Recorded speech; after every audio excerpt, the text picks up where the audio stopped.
وقفے کے بعد ایک مرتبہ پھر خوش آمدید۔ نیکی کے کام میں جلدی کرنا بہت بڑی نیکی ہے۔ نیکی کے کاموں میں ایک دوسرے سے مقابلہ کرنا بہت بڑی نیکی ہے۔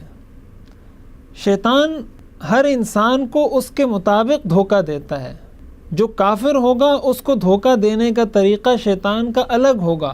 کسی مسلمان کو، کسی صاحب ایمان کو جب کوئی شیطان دھوکہ دے گا تو وہ اس طریقے سے نہیں دے گا جس طریقے سے وہ کافر کو دھوکہ دیا کرتا ہے۔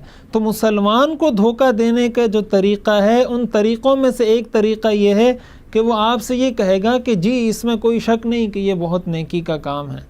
آپ کے دل میں خواہش پیدا ہوئی کہ میں اپنے فلاں بھائی کے ساتھ مدد کروں، بالکل بہت اچھا کام ہے۔ آپ کے دل میں یہ جذبہ پیدا ہوا کہ فلاں جگہ کسی کا انتقال ہوا ہے، میں جا کر ان کے گھر والوں سے تعزیت کروں، بہت اچھی بات ہے۔ آپ کو شیطان ہی کہے گا یہ تو بہت اچھی بات ہے، لیکن آپ سے ساتھ ہی یہ کہے گا کہ کل چلے جائیے گا، آج تو آپ کا فلاں کام ہے، فلاں کام ہے، یہ بھی نیکی کا کام ہے، وہ بھی نیکی کا کام ہے، تو آپ کل چلے جانا، آپ تو نیکی کے کام میں ہی لگے ہوئے ہیں۔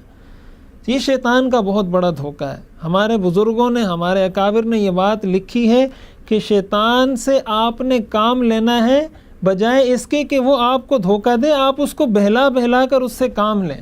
ایک بزرگ کے بارے میں لکھا ہے، وہ فرماتے ہیں کہ میں ایک رات تہجد کا معمول تھا، ایک رات سستی ہو رہی تھی اور بالکل جی نہیں چاہ رہا تھا کہ تہجد کی نماز پڑھوں، تو میں نے سوچا کہ چلیں تہجد کی نماز نہیں پڑھ سکتا تو اللہ کا کچھ ذکر ہی کر لیتا ہوں، اللہ کا ذکر کر لوں گا، کچھ ثواب تو مل جائے گا۔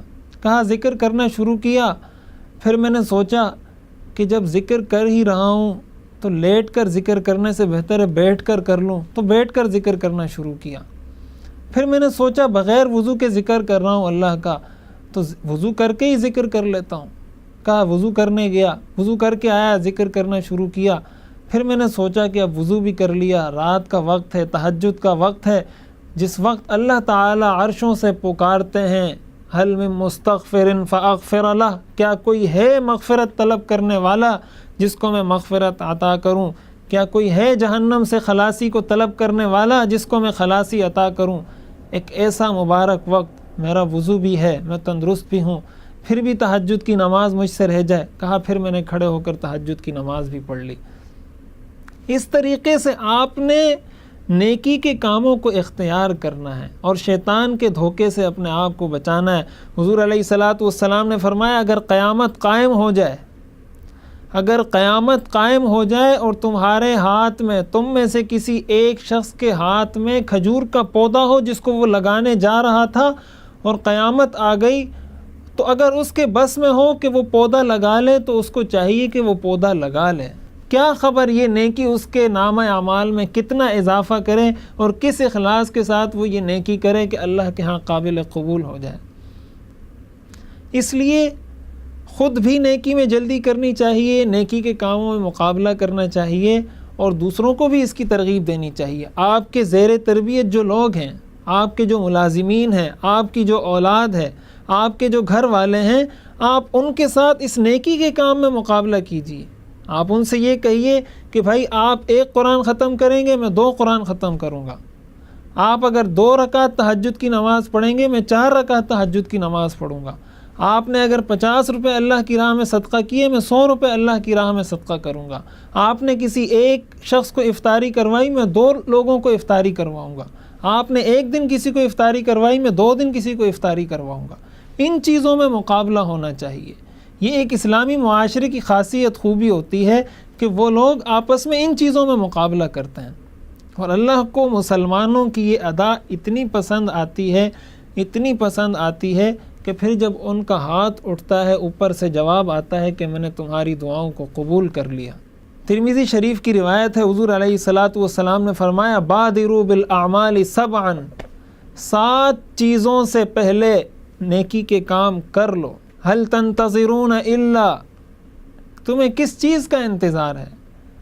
تم کس چیز کا انتظار کر رہے ہو؟ هل تنتظرون الا فقرا منسیا او غنى مطغیا او مرضا مفسدا او حرما مفندا او موتا مجهزا او الدجال فشر غائب ينتظر او الساعۃ فالساعۃ ادھیٰ وامر، 7 چیزوں سے پہلے نیکی کے کام کر لو، ابھی جذبہ پیدا ہوا ہے یہ کام کر گزرو۔ کیا تمہیں انتظار ہے کہ جب تم بیمار ہو جاؤ گے اس وقت یہ کام کرو گے؟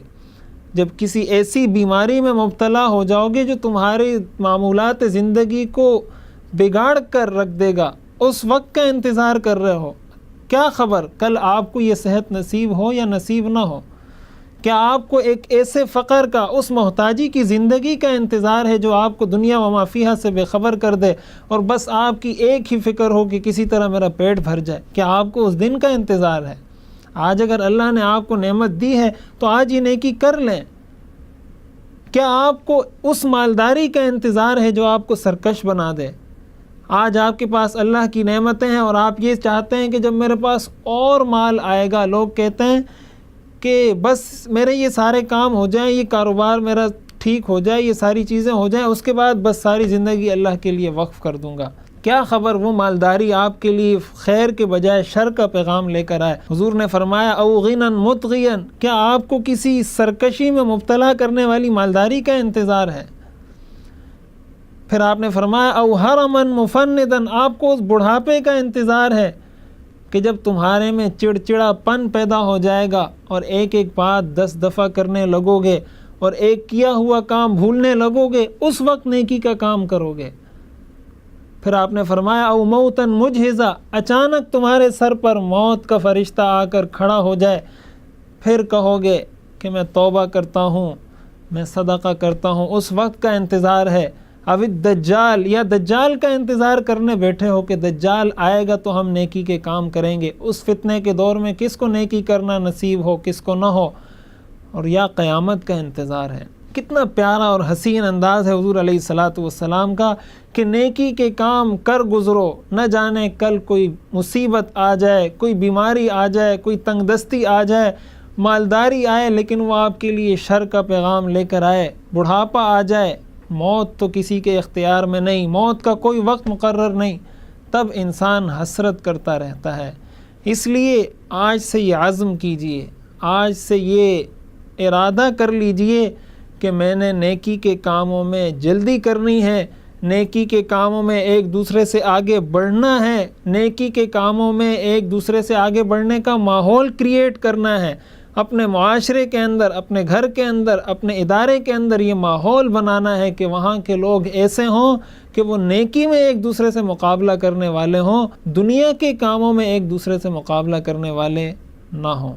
ناظرین، یہاں وقت ہوا چاہتا ہے ہمارے پروگرام کے اختتام کا، انشاءاللہ آپ سے ملاقات ہوگی کل کے پروگرام میں، تب تک کے لیے اجازت دیجیے، اللہ حافظ۔